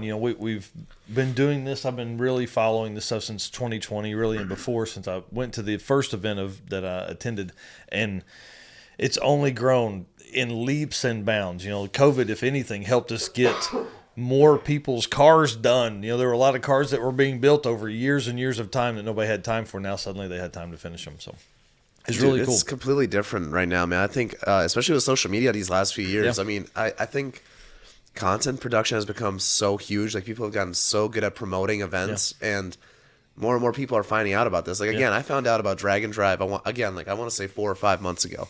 Like the concept of it. Yeah. Like I was just listening to the Cooper Spaghetti podcast. Yeah. I was watching his videos, and I was Mr. like, number 100. Yeah. Yep. So I was just like, oh man, that's really cool. This is like rallies, but Yeah. you Yeah, know. he told me, but I was like, drag cars don't do that stuff. There's no way. That doesn't happen. Yeah. That's Yeah, cool. they certainly do, and they do it a lot. It was really cool. So Cooper was on our podcast one time, and he finished Sick Week as the 100th fastest car to start out 2022 or 2023 for our what we call racer lists that are presented by Summit Racing. Just want to say thanks to them. They've been a huge help this year getting things done. But he was the number 100. Now we finished the year. That average fell for unique racers. This is the coolest part about our list. We do not duplicate racers on that list. So for unique racers, that number is now an 870. So you have 100 racers within the Drag and Drive community out of 2,100 that have an 8.77 average or faster out of the top 100 races. It's crazy. It's crazy to think that we're that level. We've never had 8 seconds. It's always been just over 9s or 10s. Yeah, and that's completed the event. Yeah, completed. Yeah, you have to. We don't care about your fastest pass ever. This is event average time. So, And I'm curious. So what level of involvement does Summit have with you guys? How does that work? yeah, they're our big buddies, man. We they sponsor. They are the presenting sponsor for our Drag and Drive show, our Drag and Drive news, our Drag and Drive racer lists, all that kind of stuff. They are the presenting sponsor for the Drag and Drive World Champion and our award show. So they're a big part of our stuff. They're also a big part of the community, though. That's why. Mm-hmm. So as you become the quote-unquote news source for news and entertainment in the Drag and Drive community, which is what kind of a tagline we have been using for a while now, they're part of. They race. They do these events. They bring the truck out to these events for parts availability for these racers, and so it just made sense for them to come on board. I've ordered many of parts from Summit. They are great. Actually, it's really funny that you say that because my son. So we let the kids go through the magazines and stuff like that, and circle stuff they want for Christmas. Of it. My son brought me the Summit magazine this year and circled a couple things he wants out of there. So he wants a NOS pillow and some other things out of there. He wants the triple tree. He wants the light, like night light for his bedroom and stuff like that. So I like this kid already. Yeah, no, I'm partial to him too. He's pretty cool. So he's 7. The funny That's thing awesome. about that is the items that you just listed, we do a Found on Summit Racing on our Wednesday night show, and both of those items we have featured on the show as cool items for gifts or for whatever. So it was kind of cool to hear that. Yeah. Is there a special code that Dan should be using? Nope. Okay. We just Figured I'd ask. Just buy from Summit. Thank you. Yep. Yeah, it's really cool. It becomes very hard to track that as far as like people using that code and the discounts, because a lot of times they have a better discount than what they could provide, like maybe our followers, because of the certain deal or special that they're offering that month or that quarter or whatever. So Yeah, if it's like Black Friday, they'll have a 30% off. Yeah. It's going to eclipse your 10% off Yeah, or whatever something they like offer. Yeah, and they're almost always running like spend 100 get 10 off. They're always running deals. It's pretty easy to spend 100 there too. Oh yeah. Nothing's cheaper than $100 anymore. No. Yep, that's awesome. Well, I want to ask you guys, because you guys have been walking around the show for a couple days. There's a lot of Drag and Drive cars here. Did you make it to the gear vendor booth and see the blue Corvette and the orange 67 Camaro, 69 Camaro? I don't know if we did. Kind of in the yellow hall. You need to do that tomorrow. Those two cars are 6-second quarter-mile cars, 230 plus miles an hour. It's really a cool combo. So Dave Schroeder and John Inns built the blue car in a month because earlier in the year they had an accident. The car flipped over. They've completely rebuilt it now.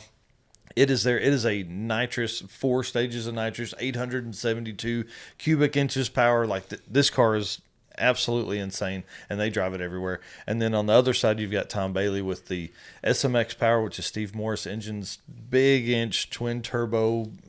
It's a purpose-built engine. Steve Morris doesn't take another engine. He literally carves these out of billet aluminum and makes it. It's his own design. Every piece on it is custom fabricated for this setup, and that car just won Hot Rod Dragger with a 657 average, number 3 on our top 100 list.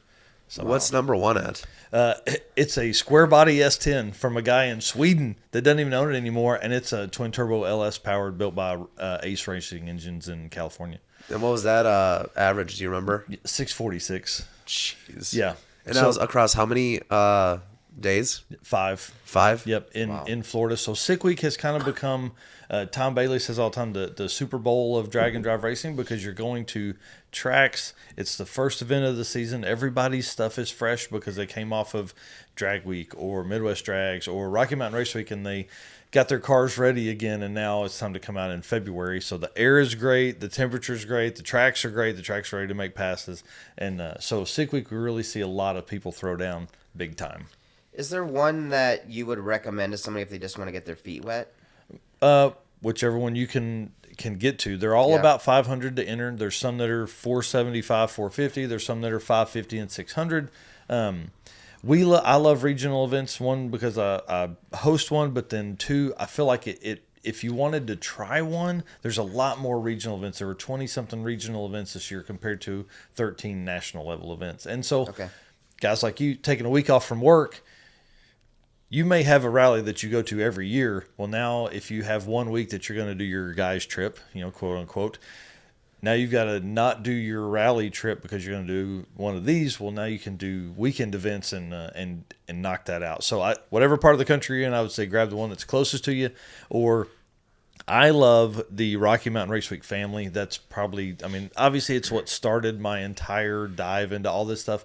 And they do a deal where the people that raced the previous year get early entry and typically sell 70 to 80% of the tickets to previous year racers. So every year is a family reunion that you go back to that event. So I would say Race Week or Rocky Mountain Race Week is probably my favorite as of right now. So what is it like? So you run your own event then? What's that called? It's called The Circuit. We race it at Mocan Dragway in Joplin, Missouri, which is southwest Missouri, one of the oldest tracks in the country. They've continuously raced for 60 years, which is a pretty big deal lately. We race it. This year we'll race Mocan on Friday, and then we'll race Ozark Raceway Park, which you guys have probably seen on like Street Outlaws and stuff. It's in Springfield, Missouri, just south of that, and we'll race that on Saturday, and then back to Mocan on Sunday for the awards. So that's 3 then? 3 days, yep. 3, and then, 3 track events then as well, right? Yep. Okay, yep. Gotcha. Yep, so we do a big pre-party, and this is our 5th year to host the circuit. It's really cool. We sold out we did early entry, and so if you include the early entry time, which we allowed people 3 days from the year before or the wait list, or early list, people could submit that they wanted to get in early. So I submitted all of these links, sent these people individual emails. Hey, this is your link. This is your passcode to get into. Everyone that signed up last year and raced with us. Then I sent it to the early listers, and then we opened it up to the public. And by the time we'd opened up to the public, we had been 3 days live, and it sold out in like 12 minutes or something like that once we got it live. Nice. But And what's a sellout? How many participants? 150. Okay. So enough. That's enough for me to handle. It'd be the biggest event I've ever hosted. So we sold out at 100 last year in about 30 minutes, and added another 25 and sold that out in about 15 minutes. So. Man, that is crazy. It reminds me of the Crown Rally days. I remember one year they opened it up, and they 150 tickets at $3,500, $4,000 a ticket, sold out. I want to say it was less than 24 hours. Yeah, crazy. Yep, it's amazing, man. I love it. People are digging car stuff. Yeah. So so we'll do that. I'm excited to be on Route 66. Last year, Eric came down for the event. He's kind of obviously my right-hand guy, helping a lot of that. But we rode Route 66 from Joplin into Oklahoma for about 120 miles, I think is what our route was there, and then turned. And I'm from Northwest Arkansas, and we always do ours for charity. And so I have been working with the Northwest Arkansas Children's Shelter for 10 years. And so we went by the shelter with these cars, right? So we had 100 cars participate, 125 sold, 100 cars participated. It's about normal. And so we took these 100 cars right through the parking lot of the children's shelter, which kids lost their mind. Then we did a cruise night, and we drove back to Mocan the next day. So this is the first time we've done 3 days of racing in a row, and we're one of the events that require 2 passes per day to be submitted. And then were you previously doing less events then? Was it only 2 track days? Yeah. Okay. So there's no track in Northwest Arkansas, and so I knew it was going to be the last time we were going to stay and come south. And so since we had hosted events for 10 years, I figured it's time to kind of branch out, do some new stuff, meet some new charities and things like that. So that's why we'll have the charity selected this week that we're going to support for this next year with the goal of raising $10,000. And who did you support this previous year? What was it again? Northwest Arkansas Children's Shelter. Okay, gotcha. So it's kind of that median place. Like if a child is abused or neglected, then they go to the shelter for their interviews and maybe have to stay a few days or 3 months until they find a good foster home. So, okay. Or they go back to their parents. I mean, it's what the goal is all the time. But, sometimes that's not the case. Yeah, Right. That's pretty cool. Yeah. It's really a lot of fun. It gives people an opportunity to do something that we love. Obviously, we love cars, but it gives them an opportunity to do something that's maybe just a hair more important than just racing your car. So, yeah. So a portion of each of our ticket sales goes right to the shelter, and then we obviously do raffle tickets and all the fun stuff. And we have sponsors that come on board, and they, part of their money goes to helping the shelter and all that kind of stuff. So, and one of the cool things about the circuit is your scavenger hunt. So that's something that was a huge hit last year. In fact, people were getting really competitive in this scavenger hunt. Yeah, it was really crazy. So as you're driving along as a co-pilot, there's not really a lot to do, especially with some of the routes we were running, like 120 miles on Route 66. There were 2 route stops during that trip, but it's the same road. Like there's not, okay, turn right, and then in 120 miles, turn left. There's not a lot to look for. So we developed this crazy scavenger hunt, which we had done as a standalone event. We used to call it the Road Rally. For a good 3 or 4 years, we ran this just as a standalone event. And I thought, man, I'll do this as a one-day deal. They'll get the slip with 80 items on it, and each one is worth points, right? And I thought, we'll get 800 points or something like that. No big deal. And we'll do it. We did a cruise night Saturday night, so we could all hang out in the parking lot. Bless you. We could all hang out in the parking lot together. And so these people run around the parking lot finding stuff on this list that I would have never thought. So the winner ended up at 1,750 points. The second place was 1,450 points. I mean, it was nuts. So we gave away some cash and all that kind of stuff with it. I did a similar thing like that for a rally we did one time, and it was really cool because what they actually did, our scavenger hunt, was items that we then later donated to, that we were at a veterans home or something. We did a little car show, so it was kind of neat. They were find us a thing of lotion or pencils or markers or whatever, and they need to bring it there. Yep.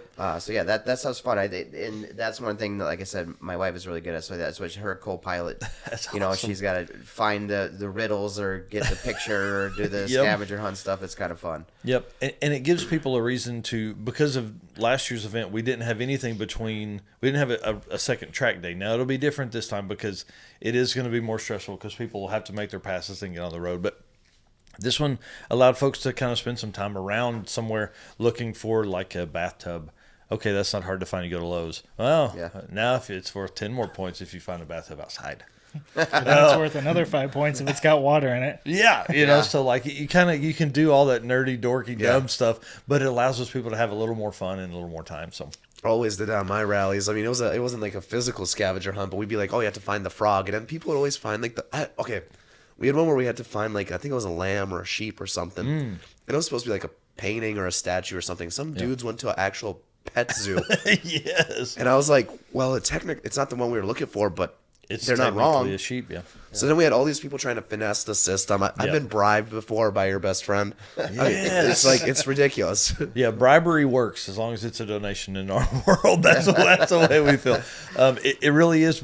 So what got me, and typically you would have to be the guy looking through all the pictures to verify stuff, but I made a mistake and was a life-size statue of an animal is worth 20 points because I had seen them on making my route for the drive. Yeah. But if you find more, it's worth 5 points for each one. Somebody had 300 and something points of these statues. They were stopping every 5 or 6 miles. There was a husband and wife team. She almost got in somebody else's car because she's he won't stop. So it was just, she went crazy with it. He went crazy. He was I thought she was mad. She was mad at me, really mad at me for doing that. So. Yeah, I've almost gotten people killed on ours. Take a picture with a live bison. Yes. Not the brightest of ideas. People got really close. Yeah. So, then it becomes, it's that one level more of competition. They want to be the ones closer to the bison. They want to be, right. They're not fine with taking a picture just out from the car window. Yeah, another funny one was a gopher. I remember, again, your best friend, once again. just doing like a selfie with a gopher, and it's like a quarter mile away. I'm like, how do you don't? Yeah, how do I know that's a gopher? Yeah. So then we get into these politics and negotiations. It's just ridiculous. But so you mentioned earlier on in the episode that you do this full time now. Then Yeah. so explain how that kind of goes. Oh Yeah. man. Woo. So And before you jump into that, how are you doing on time? I know you mentioned you might want to go to this meet tonight. We got plenty of time. I think we're good till probably about another 35 minutes. All right, yeah. Keep cooking. Yep. So essentially, for the last 8 years, I worked for a large retailer. I worked for a vendor of theirs, right? So I was in logistics. It was easy, Monday through Friday, 8 to 5. It was a great corporate job that I could have stayed at for 25 years and been no problem, made great money. Well, then I found this drag and drive thing, right? So last year, 2022, I had not taken a lot of time off leading up to that. 2 trips a year, like a normal corporate human being. Then I find this, well, I had accumulated an extra 3 weeks of vacation and had 4 from all this time, spent every day, 7 weeks of vacation in 1 year, doing these events, talking about these events, going, traveling, driving everywhere. That changed my entire life because now I can't go back to just having 4 weeks of vacation. Well, I thought I had 5 because I had been there 7 years. So I thought, oh man, this will be cool. I can make 5 work for what I want. Well, then I find out I only have 4. Well, there's 5 major national events that you got to go to, and I needed to spend some time with my wife and kids and take them on a vacation, which we didn't do in 2023 because I quit my job in July. But essentially starting early 2022, when I knew that this was the end goal, we started kind of putting some money back, paying some bills off. And once we had like sponsors like Summit, Molly Motorsports, Howard's Cam, Sweet Patina, and Racing Junk come on board, I took that sponsorship money and we made it do things that it needed to do, and that allowed me to have like this 6-month window of runtime between savings, less monthly bills, and this sponsorship money gave me the opportunity to leave that corporate job and talk about drag and drive all day, every day, and live 20 hours a day. I live this 18 hours a day. I talk and think and try and figure out what the next story is, you know? Wow. So yeah, I really do. I was watching your channel again. I threw it on in the background while I was editing photos or something stupid, and I was like, man, it's just the way you're documenting and telling the stories. You really get to know the drivers. Like for example, the Pro Charger that blew up. Yeah, you're doing that like story and you're explaining the whole thing. That was really cool. Thanks. Like because again, from an idiot looking outside, which is what I consider myself, it's very insightful knowledge because I had again up until 4 months ago I had no clue what this event was. Yeah. So it's super cool because you're taking this education approach, but then also for the people who have been doing this for 20 years, they're able to keep up with their buddies across the nation. That's right. That's right. And there's a lot of YouTube channels of people that document their trip during this. There's very few places you can go and find the kind of data that we are providing, which moving forward will be important. Nobody cares right now. No, it's not a big deal right now, but it will be because we will find out these stories like guys like Clark Rosenstengel, who has raced 18 different events, Tom McGilton, who's raced 18 different events. Like nobody knew that until now. Some people probably had an idea, but nobody, it was not hard documented. This is what's going on. So that really kind of nerds me out a little bit as far as finding those stories, and not just a story, but like to be able to document the history of this. This is really a movement that can in the future be, I'm not going to say the next NHRA, but there's going to be some stuff that comes from this that will change drag racing for the better because of the cars that are built to do this, 6 and 7 second cars making 3,000 horsepower to drive on the street. You start talking about fuel pumps, and you know this. Fuel pumps to make 1,000 horsepower used to, that was, you had to have 2 or 3 pumps in the tank. One was going out all the time. Now you can have one pump that can, like a brushless pump is perfect for this stuff because it can spin at a very low RPM, spin at a very high RPM, and provide a lot of that kind of the flow you need to make 1,000, 1,500, 2,000 horsepower in a car that'll drive every day. And you were talking about electronics earlier. It's only grown so much more because now you can't just take a race-only ECU system and it won't live on the street. It doesn't understand how to idle in a McDonald's parking lot at 2 a.m. when it's 87 degrees outside and the AC's on. That does not compute in a race system. Well, I think that, at least from the chatter that I hear when I'm on the track is I feel like that's what car guys almost roll their eyes to the guys that show up with the big fancy brand new trailer and roll their car out, and then they do the hits like, I want to drive my car to the track. That's what I always hear from the guys, right? So like, I feel like it's a way more badge of honor if you're doing it the way you're doing it. You're talking, you're driving from track to track, you're doing that. It's a whole nother level of you know, it's more skill. It's a badass sport all around, dude. I agree. Yeah. When I saw this, I was like, these fucking lunatics. Dude, I'm telling you, it's and then, you know, so we had there are, for our drag and drive ambassadors is what we call them. We awarded those yesterday at the award show. Like Rich Guido, again, 25,000 miles a year in a 1,500 horsepower car, drives it everywhere. We had Dustin and Don Cottle race a Turbo LS 800 horsepower Chevrolet Love that's the size of the table that's in front of us. Like, can you imagine two grown dudes and like, it's not even this big. One of my dad's first trucks was a Chevy Love. Yes. So now take that, drive it all over the country. 8 events he attended this year, 8 drag and drive events, plus a lot of other racing. And Phil Balmaceda, this guy drove a ZR1 Corvette that's low. I mean, slammed. Drove it from Houston, Texas to Alaska for Alaska Speed Week. Spent a month on the road getting to Alaska and back. Absolutely insane. Did 7 events this year. I'm sorry. Did 7 events this year in that car, 20-something thousand miles on it. Like, these are people that are they're crazy. They're crazy. I mean, and we love it. It's because, like, then that guy can give us and the entire community what he liked. Why did you do 7 events this year? Dustin and Don that probably puts them somewhere in the high teens, low 20s as events that they've done. Like, that is a lot of knowledge, just event knowledge about what to do, what not to do, what a racer is truly looking for. Like, why do they keep going back? Why did they do 3 King of the Open Road events this year? Well, was it because they could have won a Triple Crown? I don't know. You know, like, those are the kind of things that we're trying to think of. What's a Triple Crown? I think I have an idea, but explain it. It's exactly what you're thinking of. So, you know, the fastest racer across 3 events. So companies that have multiple events have an opportunity to do things like that, but very few racers are going to be able to attend. Like King of the Open Road, Jared Holt, who has a amazing Supra. Real Street built that car for him, still tunes and builds it. He does a lot of World Cup final stuff. He runs King of the Open Road because he loved drag and drive events so much. Started an entire brand to do it, but they're weekend stuff. So they drive on Friday. They do heads-up elimination racing on Saturday and Sunday. So it's not, in our eyes, it's not a true drag and drive, but that really is a drag and drive because his minimum mileage is 200, and then you race. So you got to be able to do that. So the Triple Crown, I feel like if Jared doesn't do it, we're going to sponsor that for them next year, and it'll be the fastest car at the fastest average at 3 of their events. I think they're going to probably end up with 5 events in 2024, but 3 is what they did in 2023. Man, that's super cool because I know like I think it's called a Triple Crown, whereas like if a Formula One driver wins at Monaco, they do Le Mans, and then also I think Indy, right? Yep.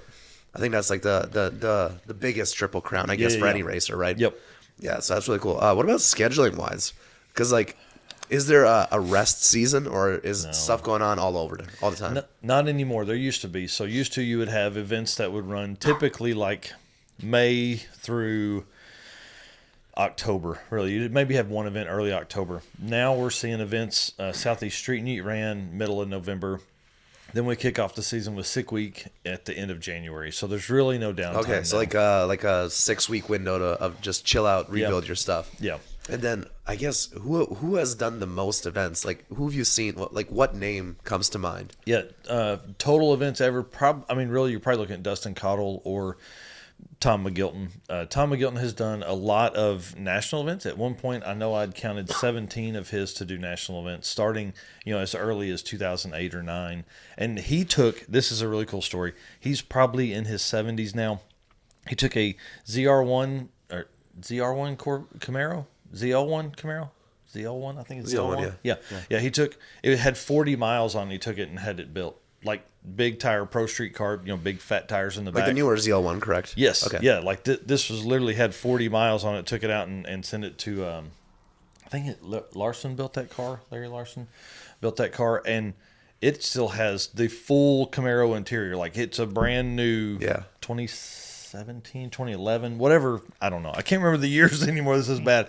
That's what 3 days of PRI will do to you. But it has like a big block. It runs sevens. He's driven it. It's probably been on 11 or 12 different events, but he's probably pretty close to the top. Him, Clark Rosenstengel has done a lot. There's a really cool story. Steve Eden and Pete Holmes have driven the same car to 15 different Hot Rod Drag Week, which only happens once a year. They had only ever competed in Drag Week, and they had finished every year in the same 70 Nova. So these two old dudes load up. This is their 1 week a year. They're going to hang out. It's their boys' week. They've done it every year. They skipped this year because they broke in June on their first time to ever compete at another Drag and Drive event. Oh, no. They break on that event. So, you end up like we were talking earlier, a guy that has 1 week of vacation to spend with his buddies, he takes it to do an event in June and ends up not making the 16th in a row.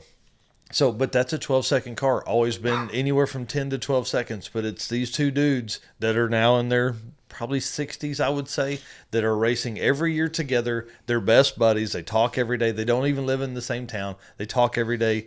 Steve builds the car. Pete's the co-pilot. That's the rule, right? So, we're seeing those guys do 15 in a row. Can you imagine, spending the same week, you and Dan, the same week, the next 15 years, every week?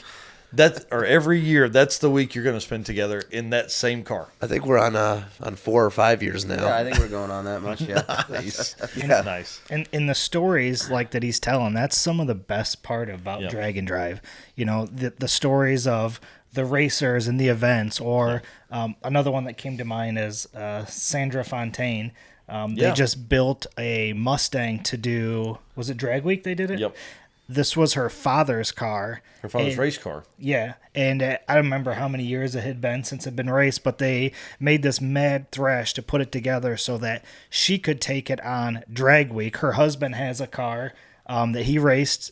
So, it's stories like that really makes all of this Drag and Drive stuff that we do so great. Yeah, rewarding. Yeah, really. rewarding, yep. And another thing you had mentioned with the Chevy Love, that's another thing that's great about these Drag and Drive is going through these small towns and not, driving on the interstate. We're going through small towns and stopping at local places as everybody can talk to the racer and go, yeah, my dad had one of these, or my brother had this car. You see these cool old cars come rolling through town, and everybody it gets their attention. They want to see what's going on. They want to talk to people. So you'll spend hours at route stops just hanging out with other racers or locals, or you'll see people that sit on the side of the road with just signs, or they'll offer Kids are dumping water in the street from coolers and things like that. Yeah. So that's some of the greatest stuff that I've seen just since I've been in it. Well, and that's where we've seen probably the biggest jump is in promoter ability. We're really having some great automobile promoters come in here. And they're calling these cities and talking to the mayors and all that kind of stuff, Chamber of Commerce, to tell these people. Jared Holt does a great event. If there's ever a King of the Open Road that's close to you, you've got to do it. It's amazing. But he'll do that. He'll call every little city that's on the way. He'll talk to the police chief to get roads blocked off while 100 cars are cruising through this area. And they have a lot of stuff there's a lot of high-end sports cars. There's a lot of cool hot rods. Jared does a great job with his event. I just wish he would change the format. So let's talk about format real quick, because that is something that is important to Drag and Drive Addiction. For racers to make our list, we're not going to tell an event what is a Drag and Drive and what is not. Okay, but what we are going to track and collect data on is a event that is drag racing for your best ET, driving somewhere, maybe it's a loop like we did last year with the circuit, and then back to drag racing again. Those 2 or 3 or 5 time slips have to average out, and that is your standings. That's what we feel like. So what we saw is Drag and Drive, the phrase is hot right now. Big time hot. Everybody's doing a Drag and Drive. But there are a lot of heads up events that want to do the drive because they want that camaraderie. They want that friendship between people because they enjoy the format. But then they want to go heads up racing, which is really cool, right? You have one winner at the end. It's really easy, and there's not really any data manipulation there. The problem is that eliminates us collecting all that data on those racers. So there's probably a lot more racers than we have, but we don't. I mean, for our racer lists, I don't care about those unless they're going to collect that data and make that data do the standings. Yeah.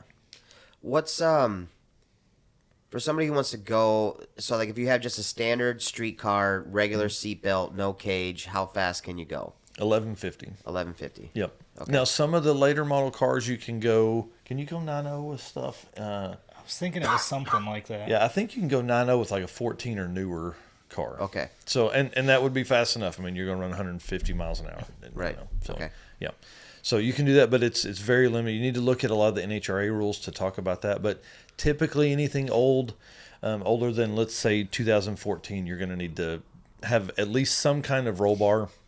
Probably a 4-point cage, which is a hoop, and then 2 down bars of some kind out the back or down the door, to run anything faster than 1150. And then after that, it becomes really convoluted. Like 1150, 10.0, 850, and then I don't know. You can get all you want right there.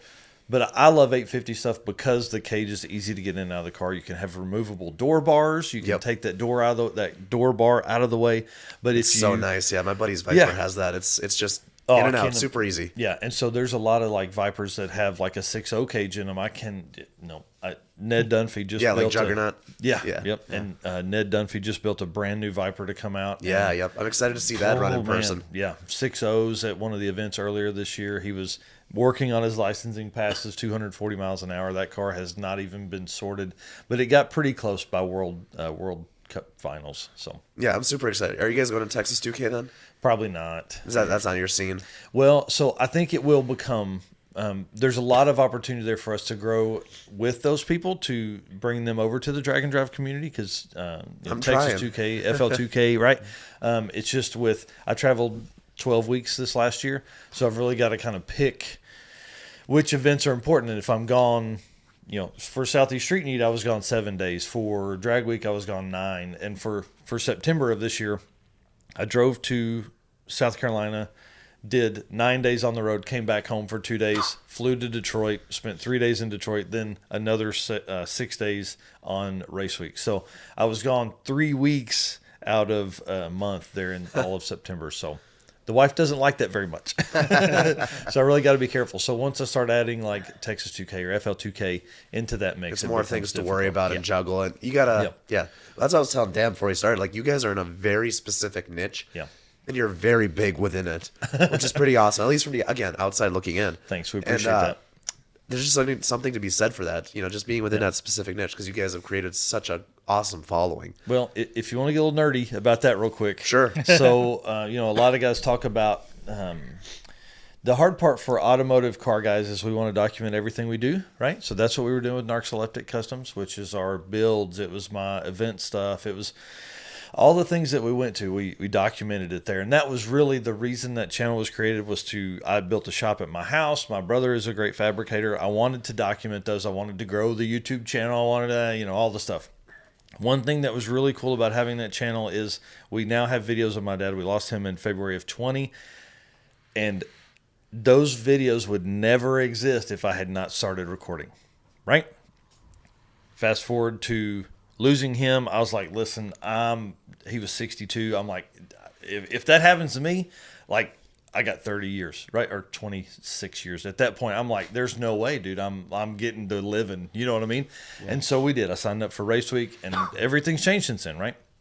Well, now we saw the light with that. That was a lot of fun. Again, I talked earlier, started talking about Drag and Drive too much, built this brand, and really, like, if you niche down so deep and you just, I'm a nerd. I mean, that's the only way I can explain it.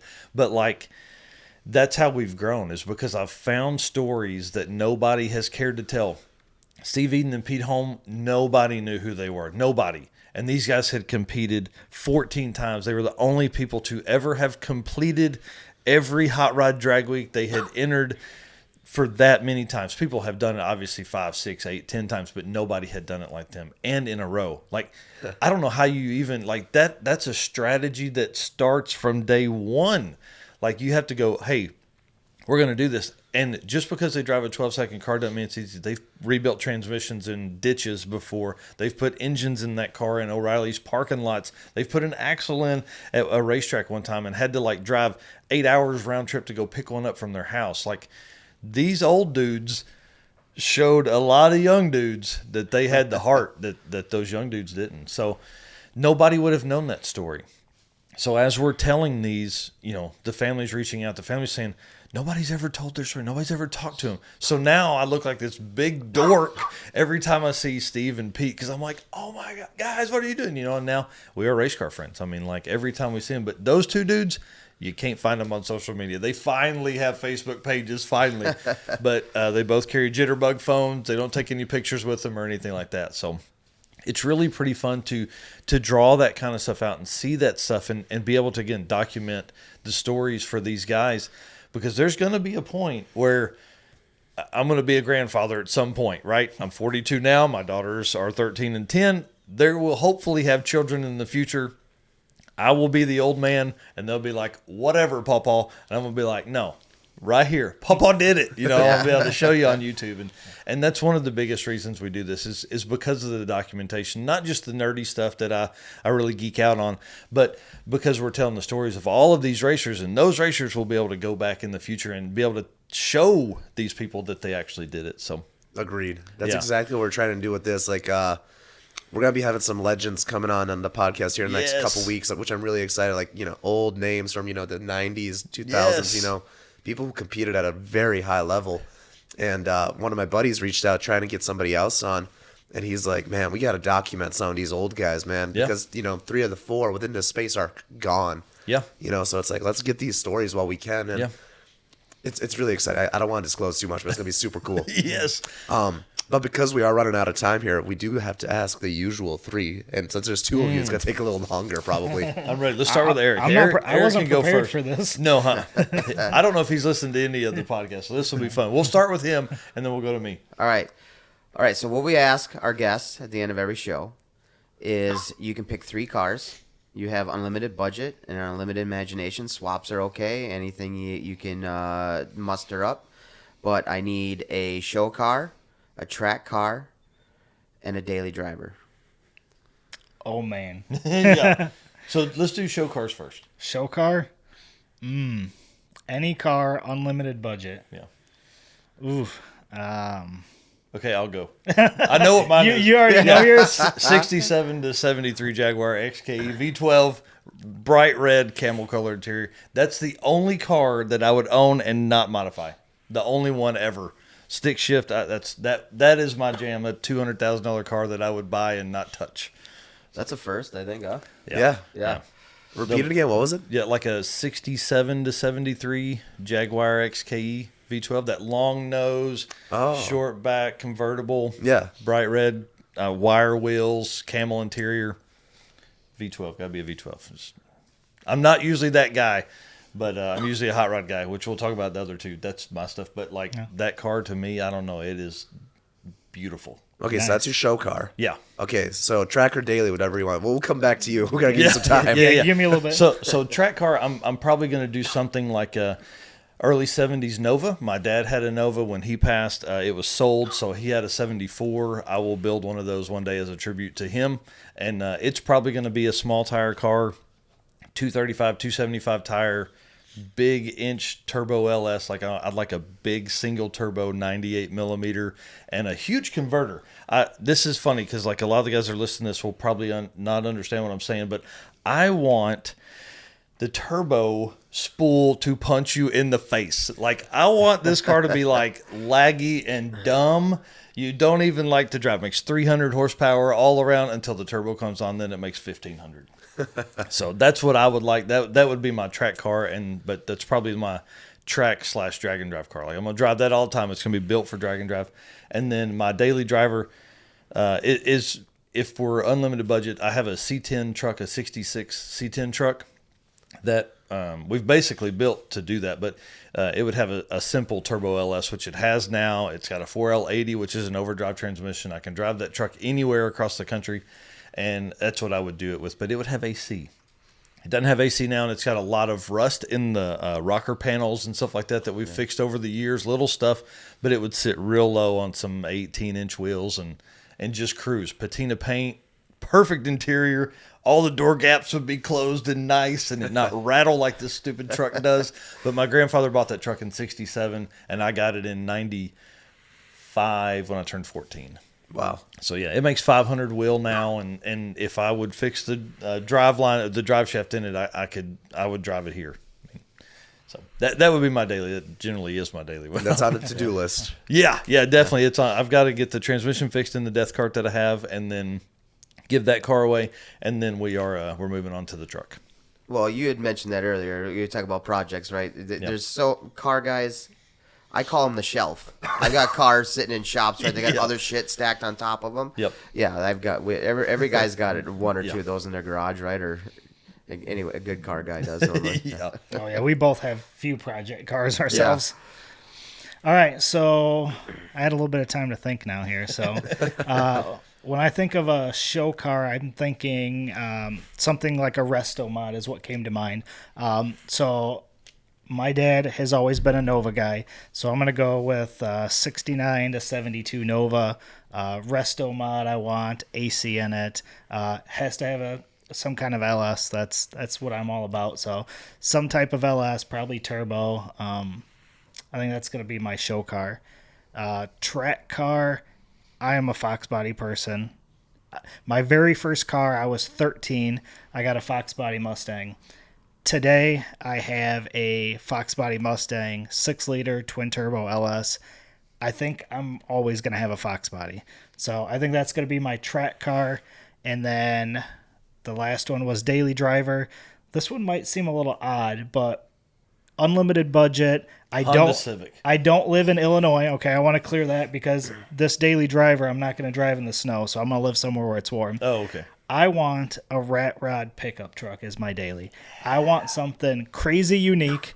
I like when somebody sees my vehicle, I want them to know that that's me. So I want some gnarly big turbos hanging out the front of a rat rod pickup truck, slammed, chopped top. Yeah. This is something you're taking your kids to school in. Yeah, exactly. 100%. They might not like it, but I'm going to pull up with a shifter that's, 6 feet up in the air and all that kind of stuff. Yeah. So You guys got some weird answers there. Yeah. It's probably Yeah, not no, been, it's great. not that I've listened to every one of your episodes for the last 18 weeks, but like that's, I don't think those have been answered before. yeah. No, definitely not. We just actually put out, at least for the first 40 episodes. So on my website, you can actually see all the answers that people have put out in the first 40. Yeah, one of my listeners put it together.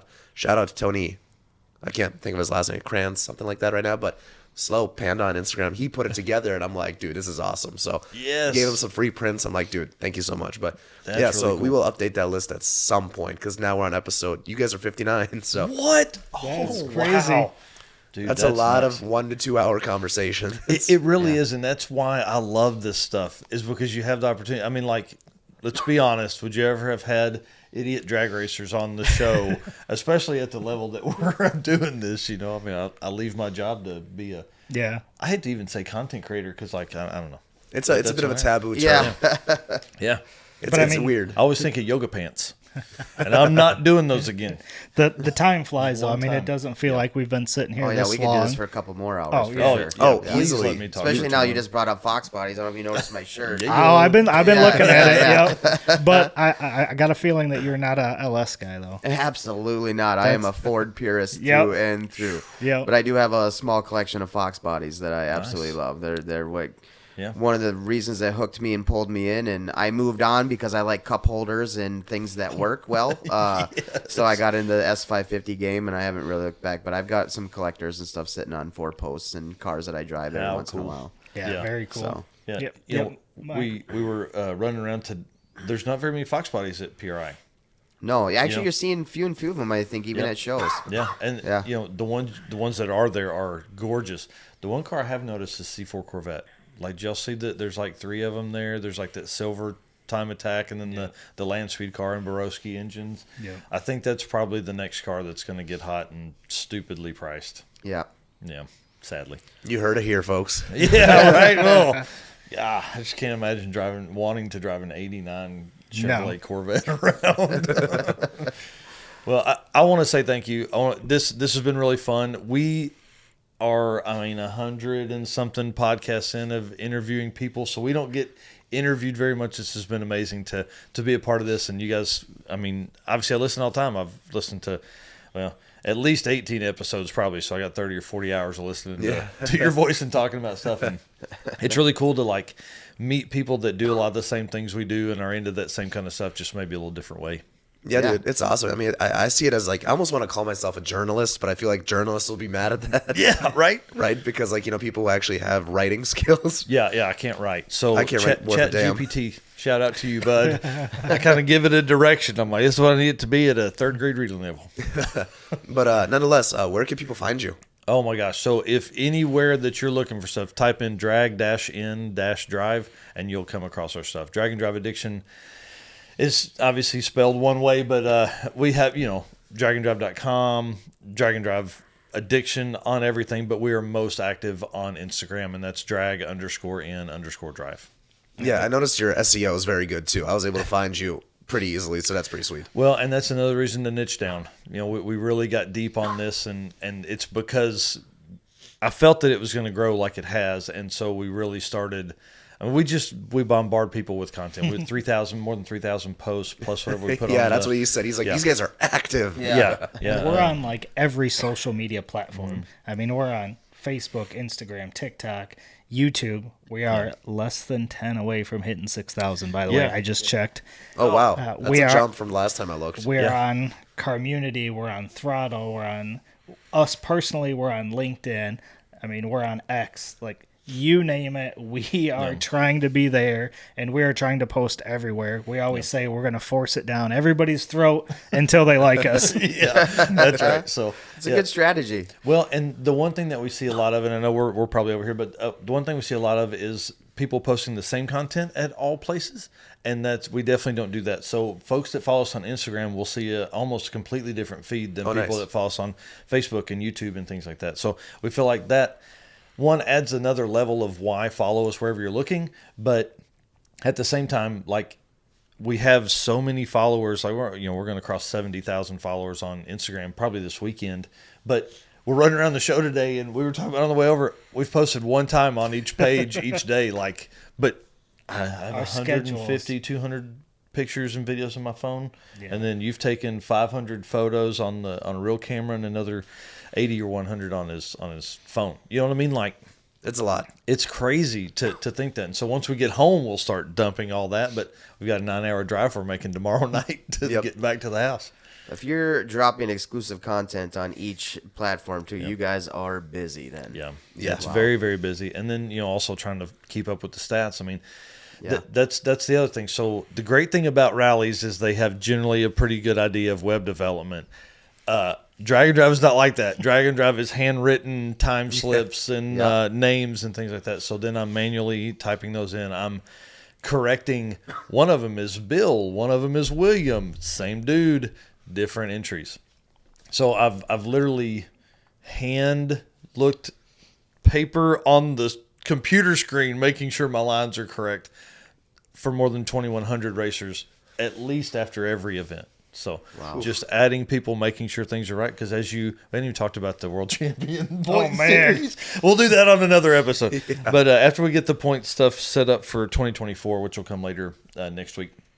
But, you got to make sure all that stuff's right if you're going to document. You got to make sure that Bill Armstrong made 3 events and his time was this, instead of like maybe one time it was William that he registered for and you missed it.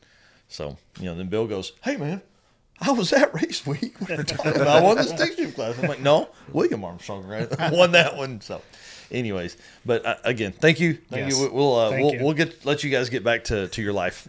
Sure. And then I think you had your own personal handle as well, right? Like 815 something. Yep, I run 815 LSX swap. So YouTube, I do LS swap. So my personal cars, obviously twin turbo LS Fox body. I have a Nissan 240SX with a 5.3 and a T56. Love that car. Convertible. I can jump in it, drive it anywhere. I can do drift, autocross, drag. I can literally do anything with that car. Again, Facebook, Instagram, TikTok. I've got 815 LSX swap on all those. Yep. Yeah, so we are busy. So yeah, then I have Narcoleptic Customs on all that stuff too. So the stuff I document that my brother builds, which is, oh man, all kinds of cool stuff. If people enjoy 4-wheel drive conversions on 65 International trucks or a 67 GT500 he has in right now, he put a big brake kit on. I mean, like, all that kind of stuff is all on Narcoleptic, so I handle all of that too. So, wow. And it's going to cross 5,000 subscribers on YouTube this week. It's not nearly as big as the other. We're busy. Yeah, we're busy. It's a lot of fun. But we're car That's why I do it full time. Yeah. So I'm envious. I can't wait to get there. I'm Dude, close, but yeah. one day it'll be happening soon. Yeah. All right, Dan, where can people find you? You can find us at Gun It Garage. Again, we're trying to keep up with it all too. We're not nearly at the level you guys are, but we're getting there. That's awesome. Yep. Yeah, just gotta have that a few more videos go viral of you dropping oil. Yeah. It's just me messing around in the garage with the kids, and you don't know this, but in the wintertime, I switched to snowmobile content, so that may not interest you, but we do that. So that's how we get our horsepower fix in the winter months. You guys are crazy, man. Yeah. Snow, I'm out. Yeah. One, I don't like cold weather, but then two, I don't want to run 70 miles an hour. Well, that's how we get from bar to bar in Wisconsin. In the winter, Okay. So that's the only way. I can appreciate that. Yeah, I have yeah. to make that trip up there in the wintertime. Absolutely. Sweet. And on that note, you guys found me.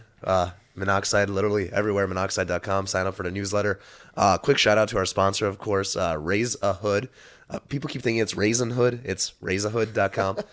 Basically, if you have a hoopty that's not working all too well, the daily driver, the Passat, the Camry, whatever the case is, go out there, check out the AI engine. It could help you out, solve your problems, all that fun stuff. Otherwise, you could also schedule a little call with a telemechanic. So you've heard of telehealth? Yeah. Now you could get some help online. Be like, hey, what's that weird, sound in the rear right? They'll help you out with that. So that's where I'm at right now. Everybody else, thanks for listening to my horrible voice. Thanks for coming on, guys. Thank you, Dan, for existing, and see y'all next time. Thank If you. you end up Thank on you. raisinhood.com, I don't know what that is, but you're in the wrong spot.